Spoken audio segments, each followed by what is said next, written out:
A Alemanha nazista era uma sociedade oculta. Eles buscavam contato.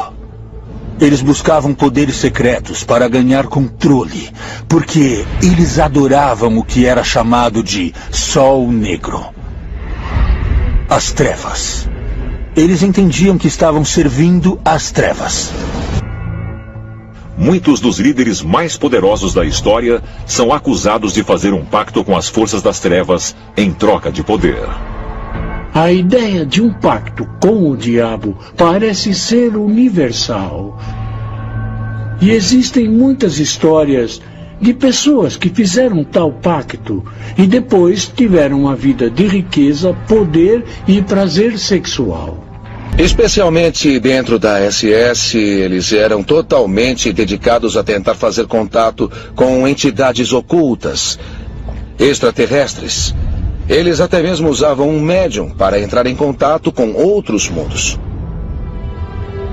Sabe-se que membros de alto escalão do partido nazista participavam de rituais mágicos e esforços para entrar em contato com extraterrestres. No entanto, dizem que os aliados também empregaram médiuns, magos e paranormais para ajudar na guerra. Os aliados também fizeram uso do que podemos chamar de guerra mágica sobrenatural, e parte dela foi feita num nível mais alto. Churchill, em particular, era muito envolvido com isso. Churchill, é claro, havia entrado para a Ordem dos Druidas em 1908. Ele se dedicava ao ocultismo. Existiam mais médiuns ocultistas, etc., na folha de pagamento do governo britânico do que no de qualquer outro governo, exceto o governo alemão, porque Churchill viu que isso era muito importante. Ele literalmente recrutou um time completo de médiuns e ocultistas e os colocou na lista de pagamento, como Aleister Crowley. Aleister Crowley foi considerado o ocultista mais infame do mundo. Ele dizia que estudara as doutrinas secretas dos egípcios antigos. Aleister Crowley foi um ocultista britânico considerado o homem vivo mais perverso. Ele foi importante para a história humana porque dizem que foi ele quem deu a Winston Churchill o famoso sinal V de vitória, e o que nós pensamos que significa. Mas no mundo de Crowley é um símbolo antigo que foi dado a Churchill para ajudar a derrotar o nazismo e para neutralizar o poder da suástica. Vemos essa prática de passar conhecimento através de uma sociedade secreta desde a época dos tempos dos Illuminati, que acreditavam que poucos escolhidos da elite eram inteligentes o suficiente, capazes de lidar com esse conhecimento secreto, mas não a população como um todo. Então permanece a questão, esse conhecimento foi passado através das sociedades secretas durante gerações? E isso pode relacionar as sociedades secretas que conhecemos nos tempos modernos àquelas dos tempos dos faraós? É possível que tanto as forças aliadas quanto a SS nazista estavam tentando receber ajuda de fontes sobrenaturais? Se a resposta for afirmativa, a Segunda Guerra Mundial foi uma batalha entre forças extraterrenas da luz e das trevas. Talvez mais provas possam ser encontradas ao examinar melhor os rituais mágicos de Aleister Crowley. E em 1918, o infame ocultista Aleister Crowley declarou ter contato com uma entidade maligna que ele, na verdade, era capaz de descrever à face. Aleister Crowley realizou alguns rituais nos quais ele entrou em contato com um ser chamado Lam. Ele acreditava que isso era um ser, como ele costumava chamar, interdimensional, mas ele nunca escreveu nada sobre Lam. O que é curioso, porque ele escreveu bastante sobre alguns de seus outros rituais. Pode ser que isso o amedrontou e ele não quis encorajar outras pessoas a fazer o mesmo. O que ele estava enxergando? De onde essa criatura veio? Quem sabe, mas não parece ser humano. Parece ser mais um extraterrestre. Lam se parece muito com um alienígena Grey. E, de certo modo, ele parece um dos atonistas, como o Akhenaton, ou seus filhos, que têm cabeça grande e estendida. Então você tem que se perguntar, este Lan é na verdade algum alienígena Grey que apareceu ao Crowley? E esses alienígenas Grey apareceram no decorrer da história? É possível que, através de suas práticas rituais, Aleister Crowley tenha feito contato com uma entidade extraterrestre chamada Lan.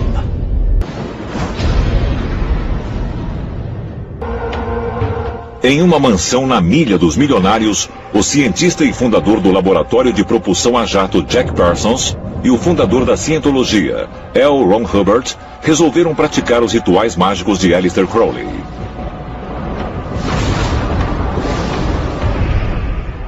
Jack Parsons é supostamente a figura mais controversa e estranha da história do programa espacial norte-americano.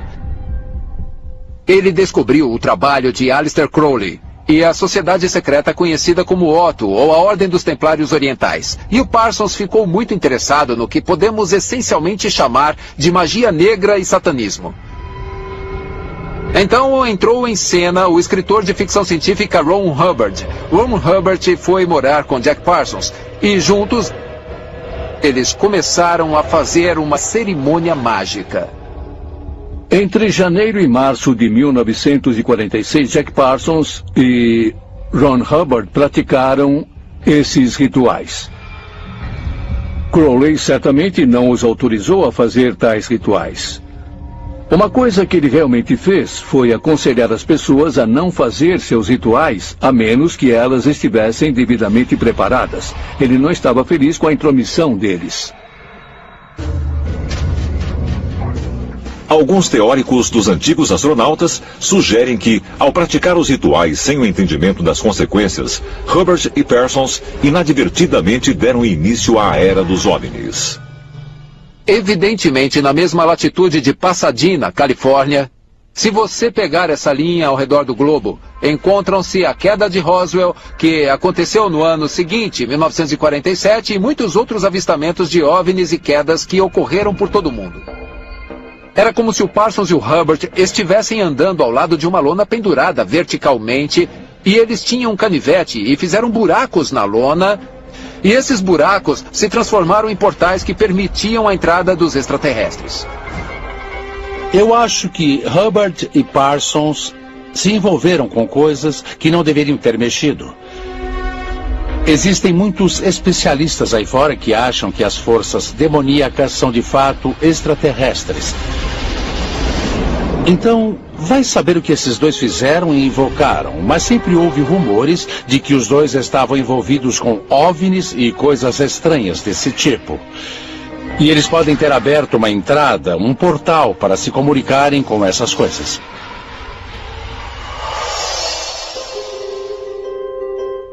É possível que o fenômeno OVNI moderno esteja associado a rituais que eram realizados para invocar seres sobrenaturais? É possível que, neste momento na Terra, nós estejamos vendo, na realidade, uma batalha entre extraterrestres negativos e positivos que estão trabalhando nos bastidores numa batalha pelo controle sobre o futuro da humanidade. Não se pode ter as forças da luz sem as forças das trevas.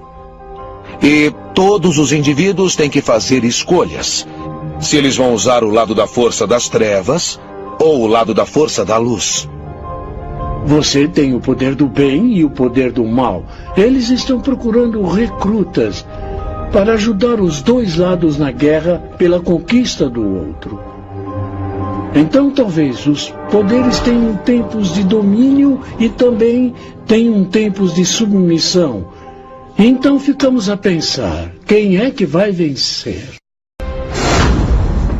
Se os extraterrestres realmente vieram para a Terra para ajudar a humanidade, o que aconteceu com eles?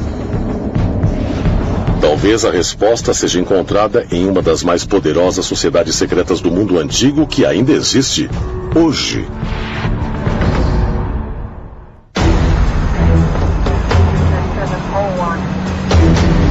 Holanda, 24 de março de 2014.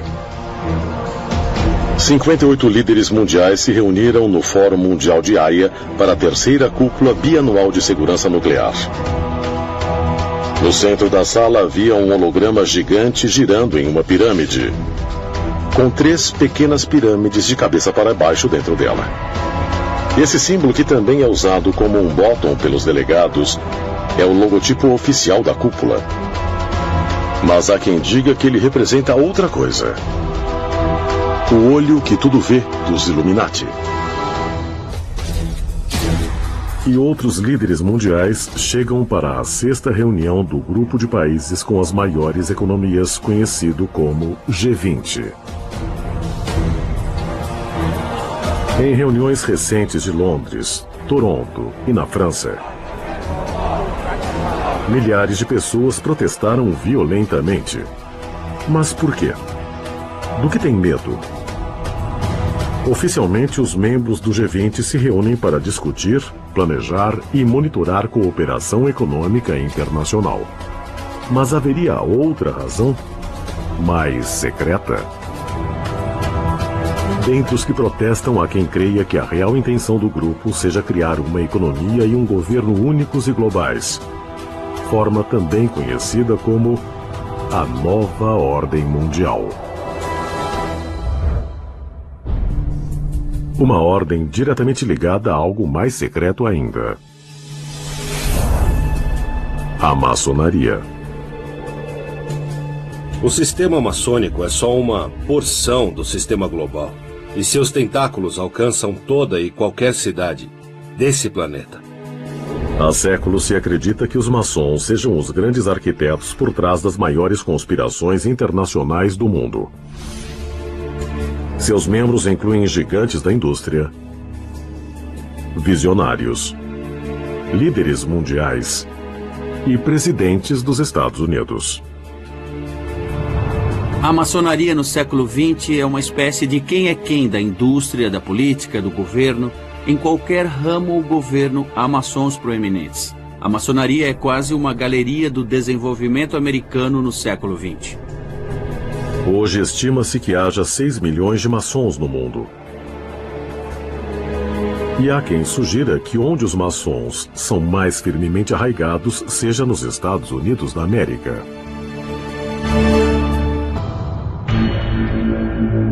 Os teóricos da conspiração sugerem que essa sociedade secreta secular está viva e bem no século XXI, como comprovado pelos símbolos mostrados por celebridades, magnatas da indústria e até mesmo chefes de Estado. Os Illuminati dos dias modernos foram organizados por Adam Weishaupt, na Alemanha. Ele formulou planos para que seu grupo pudesse se infiltrar em todos os poderes fundamentais da sociedade, nas esferas políticas, financeiras e midiáticas no final de 1700. Quando falamos sobre os Illuminati hoje, falamos sobre a sociedade secreta mais poderosa que existe. São as pessoas que controlam tudo pelos bastidores. Isso é apenas paranoia, ou será que os Illuminati ainda existem hoje, infiltrados nos mais altos níveis da sociedade? E se for assim, o que eles pretendem? Alguns dizem que a resposta pode ser encontrada em uma sociedade secreta ainda mais antiga e que pode ser a precursora dos Illuminati, os Cavaleiros Templários. Esse grupo de monges guerreiros foi formado em 1118 para proteger os peregrinos que viajavam a Jerusalém durante as cruzadas. A influência deles era tão grande que havia muitos rumores de que estavam ligados a demônios. Jacques de Molay, a principal figura histórica da Ordem dos Templários, foi preso sob acusação de traição e heresia, por alguma coisa como adoração ao diabo, por alguma forma de adoração do lado negro. Essa foi a acusação contra não só de Molay, mas contra os Cavaleiros Templários em geral.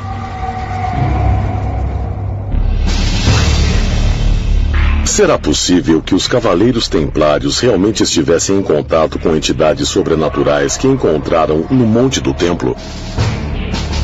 E se foi assim, o que eram esses supostos demônios? Aprendemos que esses Shedim Os demônios, de muitos modos, são como humanos, e de muitos modos são como anjos. Alguns são do mal, muitos são bons. Existem rumores de que os Cavaleiros Templários se esforçaram para se comunicar com essas entidades espirituais. Esse conceito de demônios é muito diferente do modo como pensamos em demônios hoje. Basicamente, um demônio era um ser de outro mundo. Um ser que não era desta terra, potencialmente um ser extraterrestre. E extraterrestre significa de fora desta terra.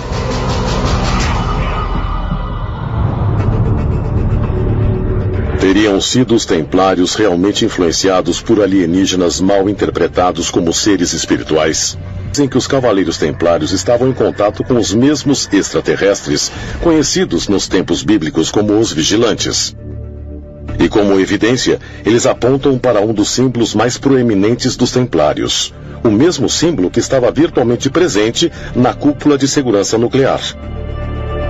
O olho que tudo vê.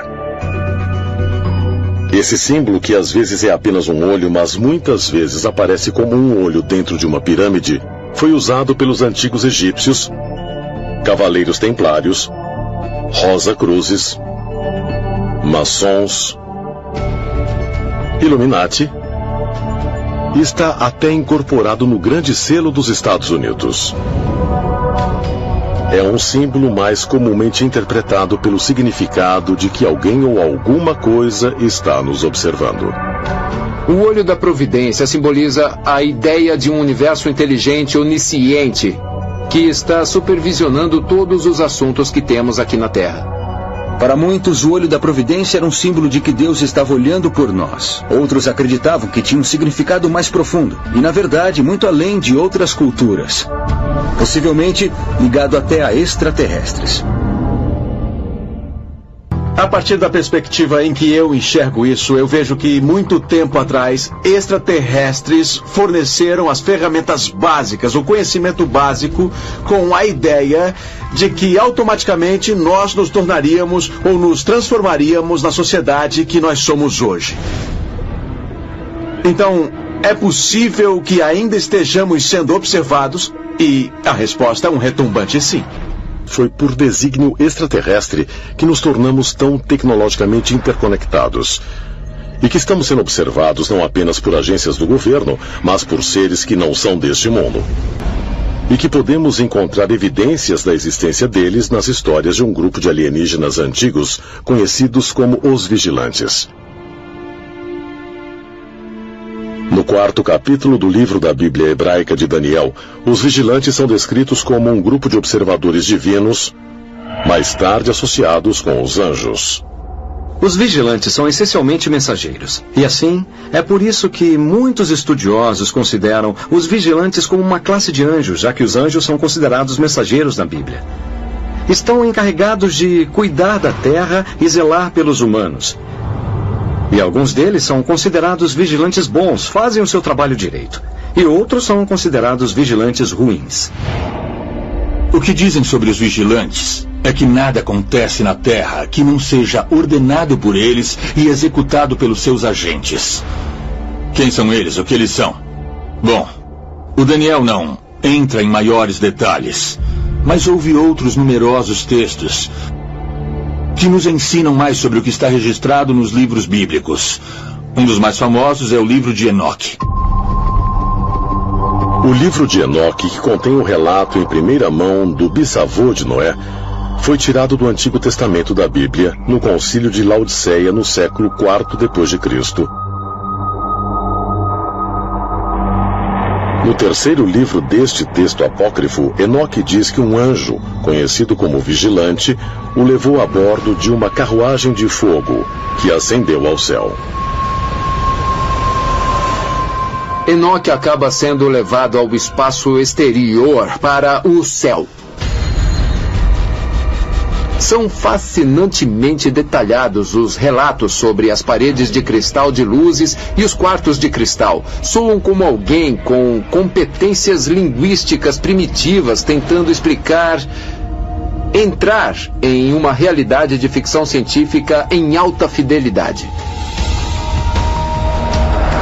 De muitas maneiras, quando você lê o livro de Enoque, ele é um abduzido por extraterrestres.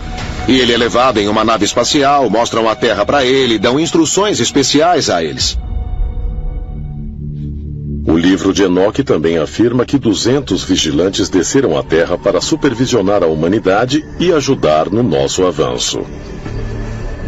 Dizem que os vigilantes ensinaram muitas artes e ciências diferentes à humanidade, que antes só eram conhecidas pelos anjos do céu.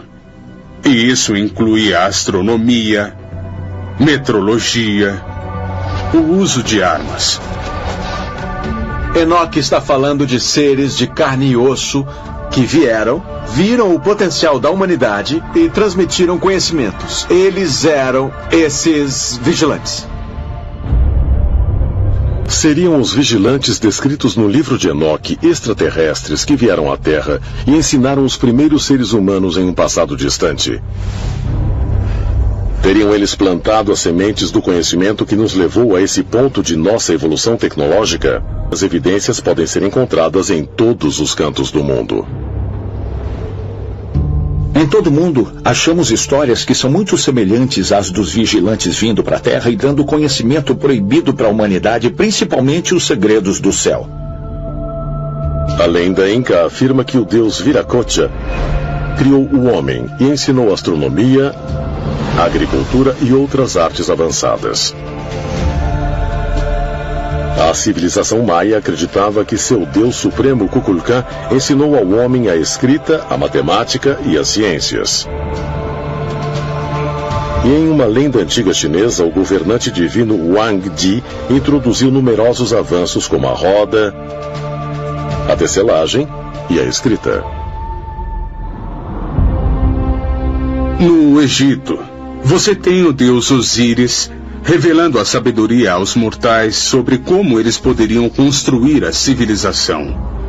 E você encontra isso novamente no continente euroasiático, na África e também no sudoeste da Ásia.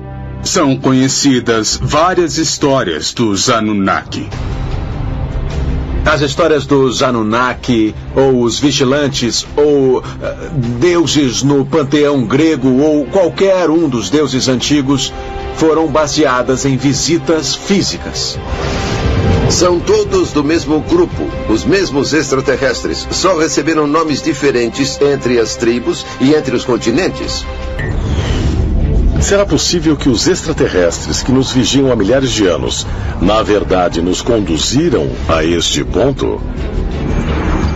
Será que a nossa dependência crescente de computadores, celulares, tablets e qualquer outra coisa ligada à internet é o produto de um desígnio extraterrestre, dando aos vigilantes mais do que nunca acesso a nós?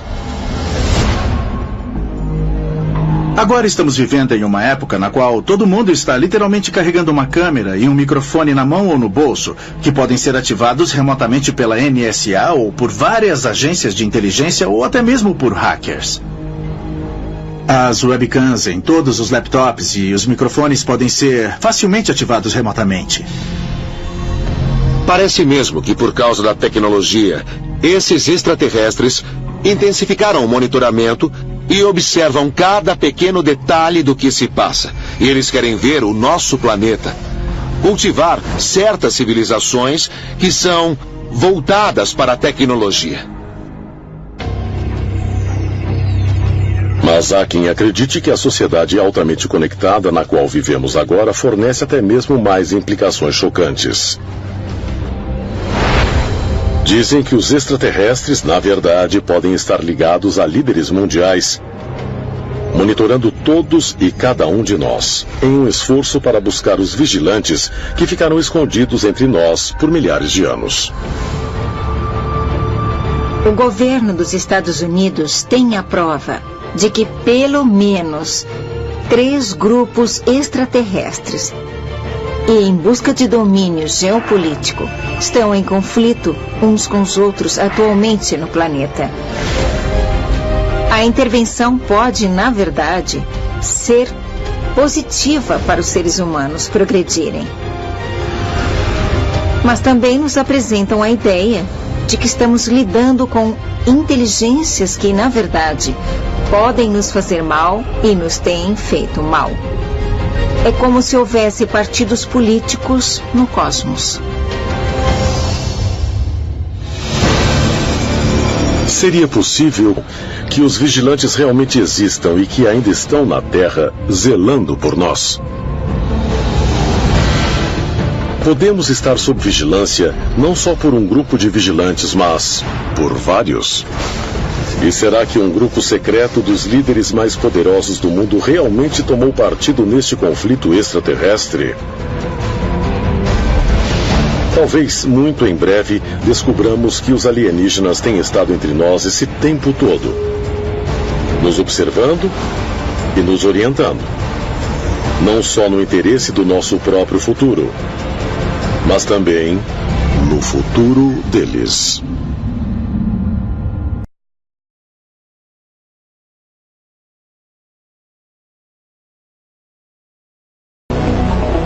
Essa é uma ligação que mostra que o dilúvio bíblico pode ser um fato verídico e de um jeito que consigamos, enfim, provar essa veracidade. Muitas culturas antigas têm a história do dilúvio, que é intrigante. O fato dos mesopotâmios terem uma história de inundação não é surpreendente, porque a história da Mesopotâmia é repleta de contos contendo os rios Tigre e Eufrates e tentando torná-los úteis à agricultura. Até terem construído o sistema de canal, havia inundações ali que arruinavam cidades. Parece que a história da Arca de Noé talvez não seja uma história originalmente hebraica. Nos textos sumérios, encontramos uma história muito mais antiga do Ziusudra, que também sobreviveu ao dilúvio, que construiu uma arca e que conseguiu salvar parte de sua família também. Isso é só uma coincidência ou isso sugere que, na verdade, o conto bíblico foi baseado na história suméria original? As semelhanças estão ocasionando sugestões de que talvez o relato bíblico seja pautado de certas deles. No relato bíblico, a justificativa para o dilúvio é o pecado humano. E então, o que o escritor da Bíblia fez foi usar os relatos das inundações, no intuito de provar uma razão teológica do porquê elas ocorreram. De acordo com a antiga lenda suméria, o grande dilúvio não foi um evento natural, mas foi guiado pelo deus Enlil, que estava cansado do barulho dos seres humanos. Dos Anunnaki que vieram à Terra, essencialmente tiveram dois líderes. Enlil, que estava na lei, ele é o irmão Enki, que na verdade era o primogênito. Eles estavam no comando da Terra. A procriação estava fora de controle. Enlil ficou furioso e decidiu que ia exterminar todos os seres humanos, criando o que hoje conhecemos como Dilúvio de Noé. Enlil pensou que os seres humanos deviam ser liquidados. Eles eram problemáticos demais. E Enki, como Prometeu dos gregos, ficou ao lado dos humanos e disse não. Eles devem ser preservados. Conta a lenda que Enki alertou o rei Ziusudra que construísse um barco para que ele ficasse salvo de um grande dilúvio. Assim como Noé foi instruído a construir uma arca nas histórias da Bíblia hebraica.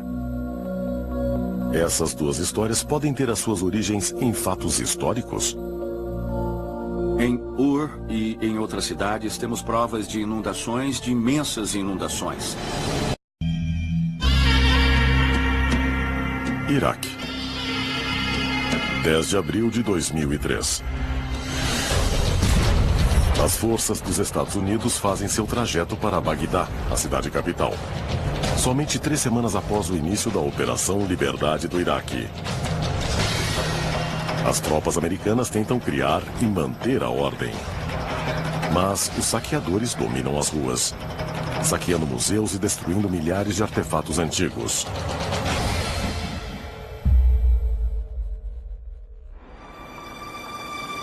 Os saqueadores invadiram o Museu Nacional e roubaram todos os tipos de artefatos, incluindo instrumentos musicais e tabuletas cuneiformes que contavam a história da antiga Suméria, há mais de 6.000 anos ou muito mais. As genealogias e histórias dos deuses estavam lá e tinham histórias do dilúvio. Mas agora, muitos desses textos estão desaparecidos. Agora não se trata só de pessoas nas ruas quebrando uma janela e levando um artefato. Tinha pessoas usando as peças na orelha. Foi um evento muito coordenado. Eles invadiram portas duplamente fechadas, roubaram instrumentos, joias e todos os tipos de artefatos que datam de milhares de anos. Todo o passado que nos leva à nossa civilização. Mas por que os militantes destruíram esses objetos preciosos do mundo antigo? Isso realmente foi só uma consequência da guerra?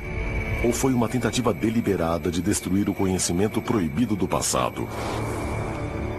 Talvez essas respostas possam ser achadas observando mais atentamente nas histórias antigas de uma grande inundação.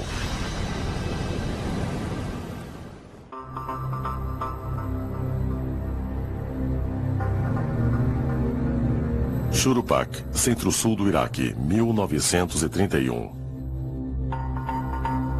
Enquanto cavavam nessa antiga cidade suméria, os arqueólogos encontraram o que acreditam ser uma prova concreta de uma inundação de cerca de 2.900 anos antes de Cristo. De acordo com os relatos da lista real sumeriana, o rei Ziusudra foi o último governador sumério antes de haver um grande dilúvio na terra. As escavações da grande cidade de Shuruppak tiveram início em 1931. E foi a partir dessas escavações que eles começaram a juntar a história do rei Ziusudra. Na cidade de Shuruppak, achamos depósitos de sedimentos que parecem demonstrar ter havido uma inundação cerca de 2.900 anos antes de Cristo. Essa é uma ligação que mostra que o dilúvio bíblico pode ser um fato verídico e de um jeito que consigamos, enfim, provar essa veracidade. Muitas culturas antigas têm a história do dilúvio, que é intrigante. O fato dos mesopotâmios terem uma história de inundação não é surpreendente, porque a história da Mesopotâmia é repleta de contos contendo os rios Tigre e Eufrates e tentando torná-los úteis à agricultura. Até terem construído o sistema de canal, havia inundações ali que arruinavam cidades. Parece que a história da Arca de Noé talvez não seja uma história originalmente hebraica. Nos textos sumérios, encontramos uma história muito mais antiga do Ziusudra, que também sobreviveu ao dilúvio, que construiu uma arca e que conseguiu salvar parte de sua família também. Isso é só uma coincidência ou isso sugere que, na verdade, o conto bíblico foi baseado na história suméria original? As semelhanças estão ocasionando sugestões de que talvez o relato bíblico seja pautado, de certa maneira, nos relatos mesopotâmicos. Minha intuição é que, certamente, os escritores bíblicos tenham adaptado isso pelas próprias razões teológicas deles. No relato bíblico, a justificativa para o dilúvio é o pecado humano. E então, o que o escritor da Bíblia fez foi usar os relatos das inundações, no intuito de provar uma razão teológica do porquê elas ocorreram. De acordo com a antiga lenda suméria, o grande dilúvio não foi um evento natural, mas foi guiado pelo deus Enlil, que estava cansado do barulho dos seres humanos.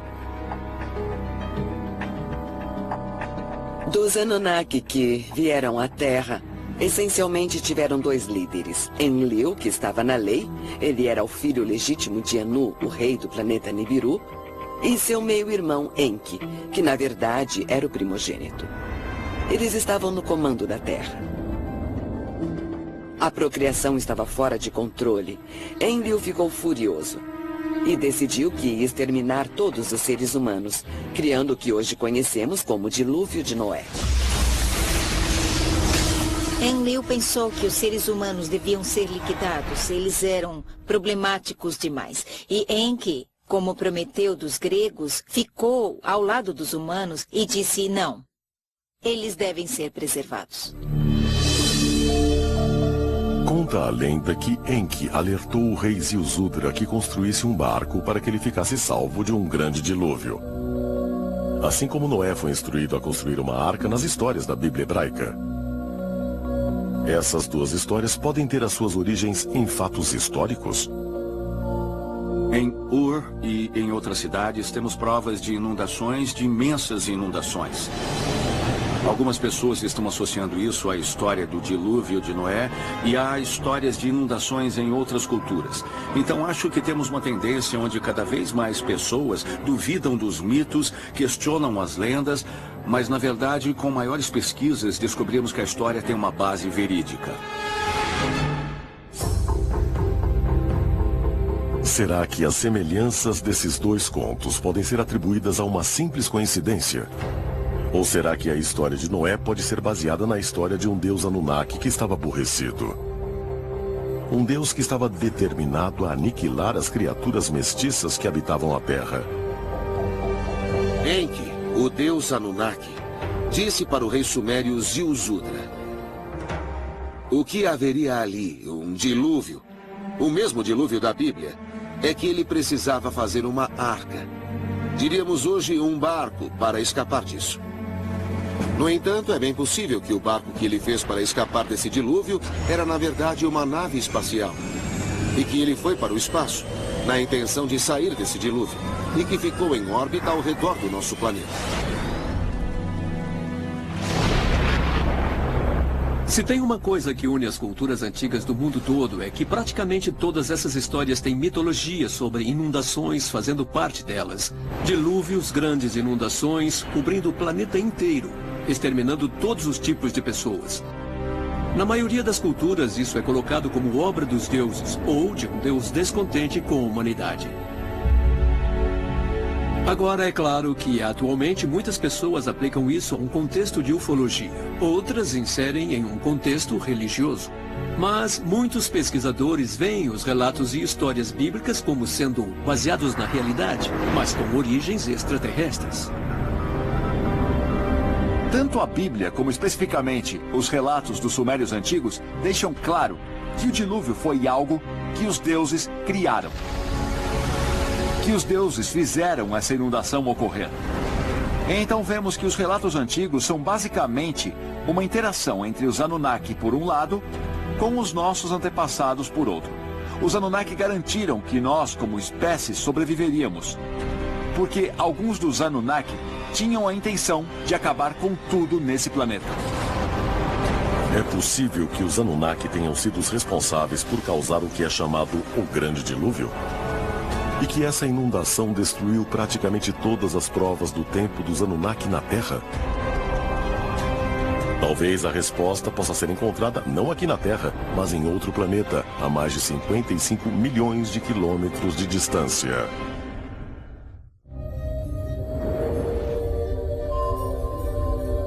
Cratera Gale, Marte. 6 de agosto de 2012. O Curiosity sonda a superfície de Marte para avaliar a situação do planeta para a exploração humana. O rover, de 1 tonelada, vai em busca de sinais de água na superfície, um elemento essencial para a manutenção da vida. Acho que uma das coisas fascinantes do ponto de vista da biologia é que Marte, por um período de sua história, foi bastante semelhante à Terra, onde a vida pôde começar a evoluir. Você pode questionar quanto tempo levou isso. O que aconteceu historicamente em Marte? Quando começaram a dizer que ele perdeu a atmosfera? Quando não houve mais capacidade de sustentá-lo? E podemos aprender muito sobre os processos da Terra que foram bem-sucedidos, porque eu acho que, comparando até que ponto a vida chegou em Marte, onde houve falha nisso? Mas é possível que a missão da sonda Curiosity pode revelar também evidências de que os seres misteriosos conhecidos como os Anunnaki também habitaram em Marte uma vez? Zecharia Sitchin teorizou que os Anunnaki estavam vindo desse planeta Nibiru e que Marte era tipo uma estação de passagem. E quando eles vinham de Nibiru, iam para Marte e depois para a Terra. Então dá para pensar, se esse for o caso, que em Marte poderíamos encontrar algum tipo de vestígio dessa civilização dos Anunnaki. Que vamos encontrar pirâmides, monumentos megalíticos, construções imensas em Marte, assim como temos aqui na Terra? Eu suspeito que sim. Se uma presença extraterrestre em Marte pode ser encontrada, seria possível que ocorresse uma consciência global da nossa própria ancestralidade Anunnaki? De acordo com o autor e pesquisador sumério Zecharia Sitchin, Nibiru, a casa dos Anunnaki, está em uma trajetória elíptica que traz o planeta para a nossa órbita a cada 3.450 anos. E a próxima visita está planejada para ser no ano de 2900. Zecharia escreveu o livro O Fim dos Dias sobre algumas das profecias do retorno. Da próxima vez que Nibiru chegar perto, deverá ter uma outra aparição dos Anunnaki. Alguns dos Anunnaki podem ficar muito entusiasmados e felizes de ver o que se desenvolveu e no que nos tornamos. Alguns podem ficar chateados por termos ido longe demais. Talvez tenhamos ultrapassado os limites. Os Anunnaki podem nos julgar. E isso poderia ser bom ou poderia ser ruim. Os antigos egípcios falaram de Tuat, que era a travessia entre esse e outro mundo. E Nibiru era o equivalente sumério disso. Ele é um reino que existe tanto nesse espaço, mas também em outro lugar. Isso é como uma ponte, um território, no qual os seres humanos podem sair em vida daqui da Terra e irem para o reino dos deuses.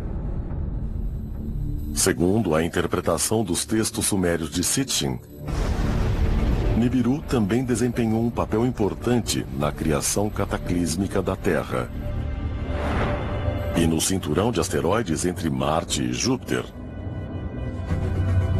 Se for verdade, será que uma mudança parecida estará guardada na próxima vez que entrarmos em contato com os Anunnaki? Reuniões de humanos com os Anunnaki, sempre que ocorrem, na maioria das vezes resulta na mesma coisa, a estimulação da evolução humana. Os Anunnaki entraram na consciência e cultura humana, trazendo sabedoria, conhecimento e muitas vezes a tecnologia.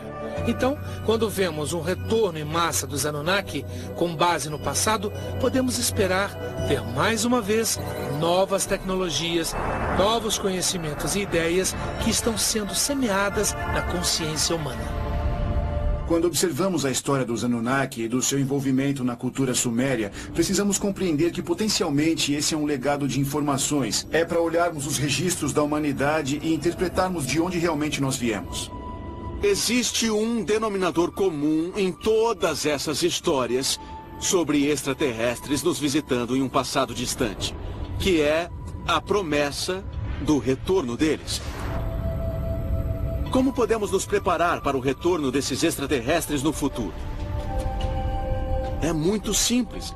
Aceitar a ideia de que não estamos sozinhos no universo é a primeira coisa. E a segunda é que eles estiveram aqui no passado, vão voltar no futuro e, ei, tá tudo bem. É possível que a raça humana foi iniciada, ou que talvez até tenha sido geneticamente criada por seres extraterrestres em um passado remoto. Essa pode ser de fato a peça que faltava na teoria da evolução humana de Darwin? E será que a noção de uma presença extraterrestre na Terra também ajuda a conciliar o suposto conflito entre a ciência e a religião? Talvez uma noção profunda tenha sido a razão para os museus no Iraque terem sido invadidos e saqueados. Porque a verdade pode ser muito perturbadora para ser contemplada.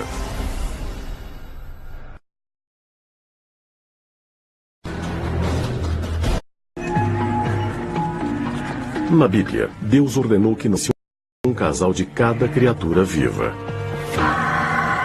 animais, aves e insetos. Mas muitos estudiosos bíblicos e teólogos concordam que tal tarefa teria sido física e biologicamente impossível. Poderia haver outra explicação mais científica? Parte da sociedade humana é geneticamente próxima do mundo animal. O que podemos fazer? Os seres humanos se espalharam pelo... Na Bíblia, Deus ordenou que Noé reunisse um casal de cada criatura viva: animais, aves e insetos. Mas muitos estudiosos bíblicos e teólogos concordam que tal tarefa teria sido física e biologicamente impossível. Poderia haver outra explicação mais científica? Parte da sociedade humana é geneticamente próxima do mundo animal. O que podemos fazer? Os seres humanos se espalharam pelo planeta. Então... Assim, Noé e sua família poderiam repovoar o planeta com uma espécie geneticamente superior. A história da Arca de Noé é muito improvável se pensarmos bem. São 2 animais de cada criatura no planeta Terra, num barco. Não só o barco teria que ser enorme, mas como ele iria reunir todos os animais e colocar dentro do barco? Então, é bem possível que a Arca de Noé, mais uma vez, seja uma tecnologia incompreendida. Ou seja, a Arca é um banco de DNA.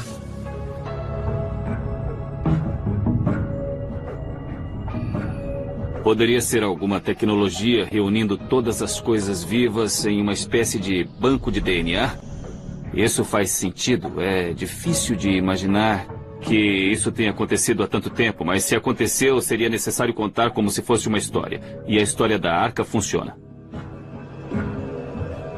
Talvez fosse um banco de DNA extraterrestre também. Os extraterrestres precisam de plantas, animais e minerais desse planeta também. Assim como quando chegarmos a Marte, usaremos o que encontrarmos naquele planeta. Então os extraterrestres vieram para cá e quiseram fazer isso também. E se sabiam que algum cataclismo se aproximava, eles também iam querer preservar alguns animais e algumas plantas. E iam criar o que acreditamos que seja a Arca de Noé.